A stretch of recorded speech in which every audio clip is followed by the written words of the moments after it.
Véritable fleuron de la ligne Maginot, l'ouvrage du Hackenberg est une forteresse d'artillerie composée de 19 blocs en surface faits de béton armé. Une réalisation exceptionnelle construite entre 1929 et 1935. Cette structure défensive était un véritable bijou d'innovation militaire situé sur la commune de Vécrin. Cet ouvrage est l'un des plus importants de la ceinture défensive construite dans les années 30 afin de repousser une éventuelle attaque venant de l'Est contre la France.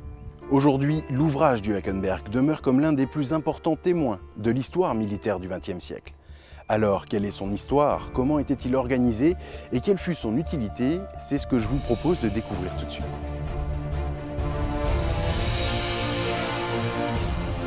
C'est en 1929 qu'est entrepris la construction de l'ouvrage du Hackenberg.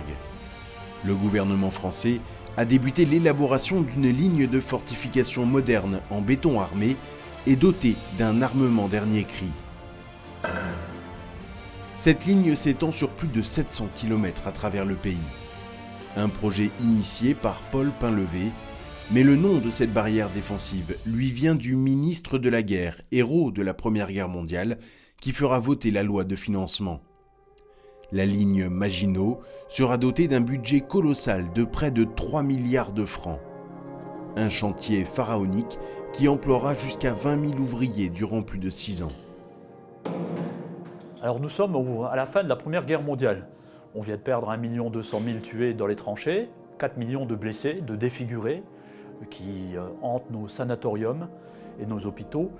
On a des terres agricoles qui sont totalement impures à la consommation et à la culture, et on a des villes et des villages entièrement détruits par cette Première Guerre mondiale. Et tout le monde dit plus jamais ça. Pour protéger efficacement nos frontières, il est indispensable de créer une barrière qui empêcherait toute progression ennemie, le temps qu'on mobilise le reste de la France dans le calme. Cette ligne fortifiée est sans précédent.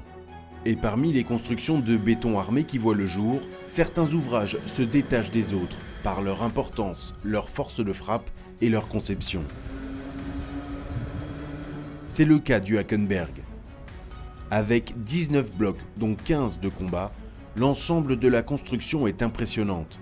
Et ce sont près de 10 km de galeries souterraines qui permettent de se déplacer d'une position à une autre. Même si toutes les installations sont manœuvrables manuellement, l'électricité améliorait considérablement la vie des hommes.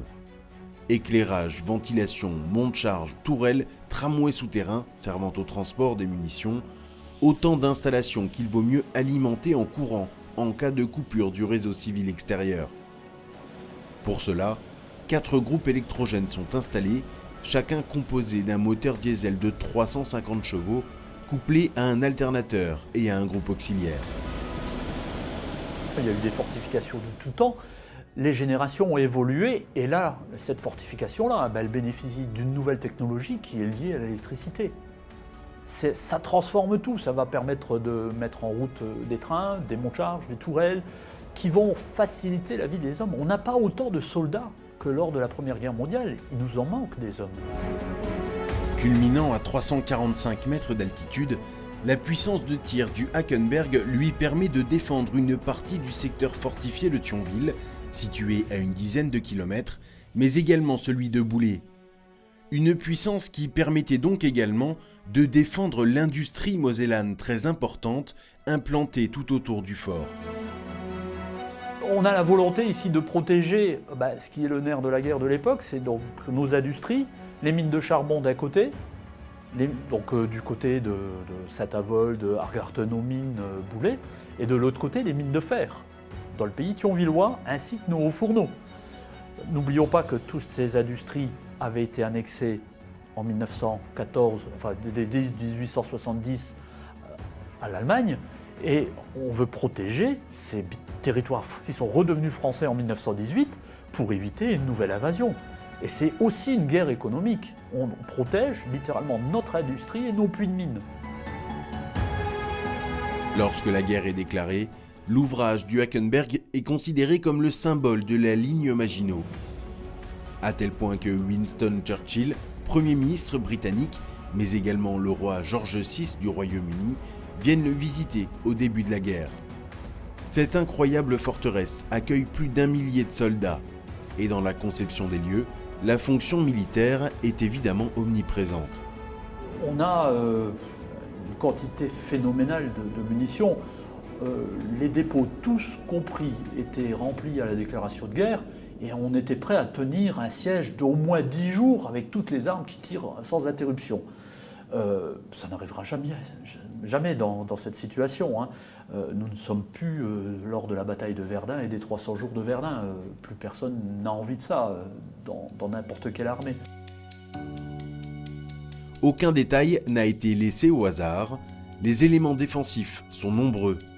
Il s'agissait de faire de cet ouvrage un lieu imprenable où l'ennemi se briserait en cas d'attaque. Ces cloches GFM permettaient aux guetteurs et aux fusils mitrailleurs de défendre l'enceinte tout en restant à couvert. Le Hackenberg va défendre la zone des 3 frontières et elle va empêcher le passage des Allemands justement sur la vallée de l'Anier. Les Allemands font le forcing et pilonnent l'ouvrage voisin du Michelsberg. Donc le Hackenberg va riposter et puis va retarder l'avancée ennemie. Mais finalement, ce n'est pas ici que se joue le sort de la guerre. Le sort de la guerre va se jouer dans le nord de la France et dans la prise de Paris. Ici, nous sommes finalement à l'arrière et cette fortification étant très impressionnante et dissuasive, nous n'allons pas subir le gros des attaques. L'armée allemande ne veut pas à tout prix prendre la ligne Maginot. D'ailleurs, la plupart des ouvrages resteront invaincus, notamment celui du Hackenberg, qui ne subira aucun dégât en 1940. Lorsque l'armistice est signé le 22 juin 1940, les soldats français, basés à Vécrin, comme sur toute la ligne Maginot, sont faits prisonniers par les nazis qui investissent les forts. Seule une cinquantaine de soldats sont maintenus sur place à Vécrin, au service de l'ennemi. Dès le 19 juin, les troupes allemandes défilent dans Paris sous l'Arc de Triomphe. Le 22 juin, l'armistice est signé et elle prend ses effets le 25 juin à minuit 35. À partir de ce moment-là, on donne à toutes les troupes qui sont encore sur le territoire en action l'ordre de cesser le feu. Et les soldats attendent. Ils vont attendre les ordres et les commissions d'armistice qui vont décider de leur reddition. À partir de ce moment-là, les officiers français font littéralement du porte-à-porte en disant d'une certaine manière « Messieurs, rendez-vous, la France évacue, vous devez laisser les installations en parfait état de marche ». Et à ce moment-là, on va remettre littéralement ces ouvrages en parfait état à l'autorité allemande.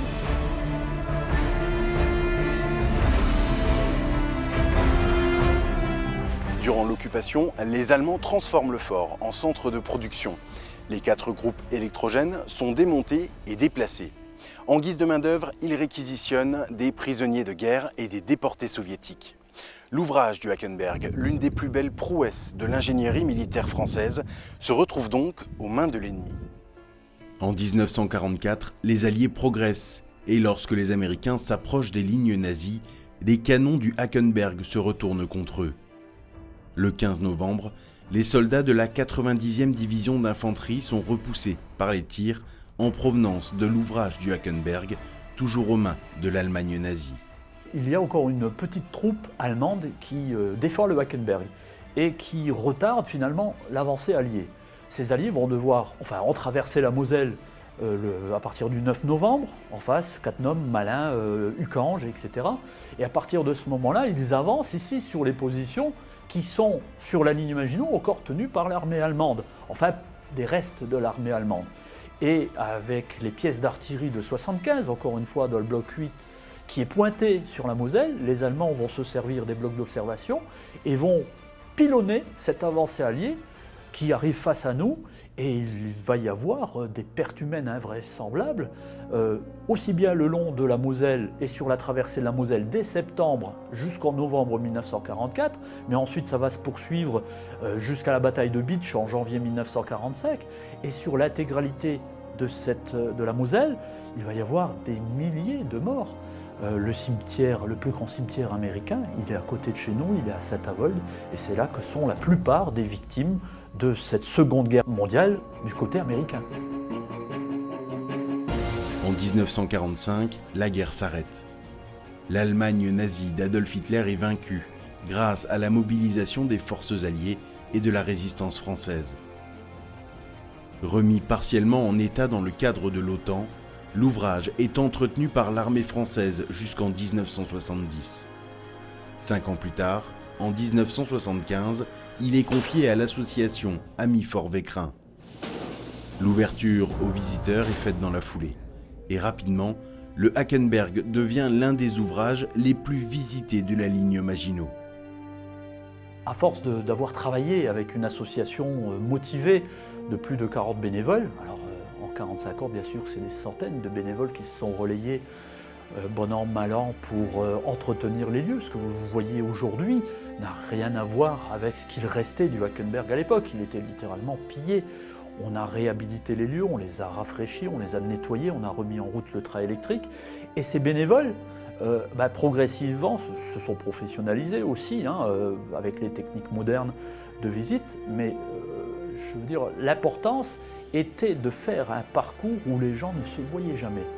Aujourd'hui, on peut accueillir 150, 200 personnes sans que les visiteurs ne voient personne d'autre que leur guide et les personnes qui les accompagnent dans leur groupe, bien sûr le chauffeur de train aussi. Ce parcours est fait pour que personne ne se croise à aucun endroit de l'ouvrage. Avec des installations d'époque, pour la plupart toujours en état de marche, et avec une architecture militaire impressionnante, l'ouvrage du Hackenberg est un témoignage vibrant de la Seconde Guerre mondiale. Destiné à protéger la France d'une attaque ennemie, puis utilisé contre les Alliés avant de devenir un lieu de visite immersif, l'ouvrage du Hackenberg est doté d'une histoire hors du commun, à l'image de l'intérêt qu'il suscite désormais chez les visiteurs venus de toute l'Europe et du monde. L'ouvrage du Hackenberg a marqué l'histoire militaire et défensive de la Moselle.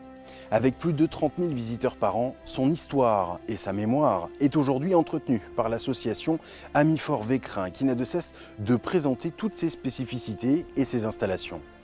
Cette construction est un élément du patrimoine qui compte parmi les plus importants du paysage mosellan. Et à travers ce patrimoine résonne l'une des plus terribles mais aussi passionnantes pages de l'histoire, celle de la Seconde Guerre mondiale.